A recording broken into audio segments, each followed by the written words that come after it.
ಎಲ್ರಿಗೂ ನಮಸ್ಕಾರ. ನೀವು ಯಾವಾಗ್ಲಾದ್ರೂ ನನ್ನ ಭವಿಷ್ಯ ಏನಾಗತ್ತೆ? ನಾನ್ ಸೋತ್ರೆ ಏನು? ನಾನ್ ಎಲ್ಲವನ್ನೂ ಕಳೆದುಕೊಂಡ್ರೆ ಎಂದು ಚಿಂತಿಸಿದ್ದೀರಾ? ಹಾಗಿದ್ರೆ ಈ ಕಥೆ ನಿಮ್ಮ ಜೀವನವನ್ನು ಬದಲಾಯಿಸಬಹುದು. ಮಹಾಭಾರತದ ಯುದ್ಧಭೂಮಿ ಕುರುಕ್ಷೇತ್ರ.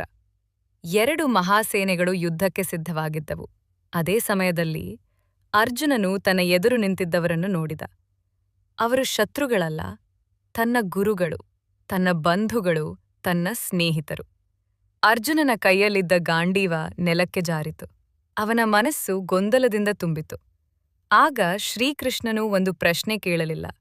ಅವನು ಒಂದು ಮಹಾ ಸತ್ಯವನ್ನು ತಿಳಿಸಿದ. ಅವರು ಹೇಳಿದರು, ಕರ್ಮಣ್ಯೇವಾಧಿಕಾರಸ್ತೆ ಮಾಫಲೇಷು ಕದಾಚನ. ಅಂದರೆ, ನಿನಗೆ ಹಕ್ಕಿರುವುದು ಕೇವಲ ನಿನ್ನ ಕರ್ತವ್ಯದ ಮೇಲೆ, ಅದರ ಫಲದ ಮೇಲೆ ಅಲ್ಲ.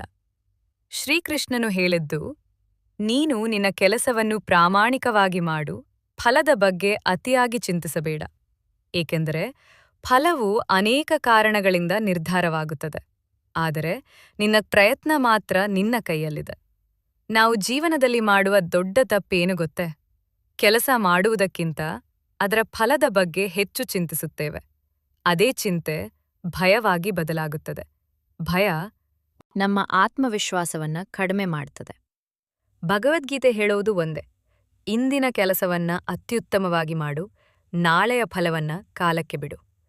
ಇದರ ಅರ್ಥ ಕನಸು ಕಾಣಬೇಡ ಎಂಬುದಲ್ಲ, ಪ್ರಯತ್ನ ಬಿಡು ಎಂಬುದಲ್ಲ. ಬದಲಾಗಿ ನಿನ್ನ ಸಂಪೂರ್ಣ ಶಕ್ತಿಯಿಂದ ಕೆಲಸ ಮಾಡು. ಆದರೆ ಫಲ ಸಿಗುವವರೆಗೂ ಮನಸ್ಸಿನ ಶಾಂತಿಯನ್ನ ಕಳೆದುಕೊಳ್ಳಬೇಡ. ಇಂದು ಕೂಡ ಈ ಒಂದು ಪಾಠ ಲಕ್ಷಾಂತರ ಜನರಿಗೆ ಧೈರ್ಯ ನೀಡುತ್ತಿದೆ. ವಿದ್ಯಾರ್ಥಿಗಳಿಗೆ, ಉದ್ಯೋಗಿಗಳಿಗೆ, ವ್ಯಾಪಾರಿಗಳಿಗೆ ಮತ್ತು ಜೀವನದಲ್ಲಿ ಹೋರಾಡುತ್ತಿರುವ ಪ್ರತಿಯೊಬ್ಬರಿಗೂ. ಆದ್ದರಿಂದ ಮುಂದಿನ ಬಾರಿ ನಿಮಗೆ ಚಿಂತೆ ಬಂದಾಗ ಶ್ರೀಕೃಷ್ಣನ ಈ ಮಾತನ್ನು ನೆನಪಿಸಿಕೊಳ್ಳಿ. ನಿನ್ನ ಕರ್ತವ್ಯವನ್ನು ಮಾಡು, ಫಲದ ಬಗ್ಗೆ ಚಿಂತಿಸಬೇಡ. ಇಂತಹ ಭಗವದ್ಗೀತೆಯ ಜೀವನ ಬದಲಾಯಿಸುವ ಸಂದೇಶಗಳಿಗಾಗಿ ನಮ್ಮ ವಾಹಿನಿಯನ್ನು ಈಗಲೇ ಚಂದಾದಾರರಾಗಿ. ಧನ್ಯವಾದಗಳು.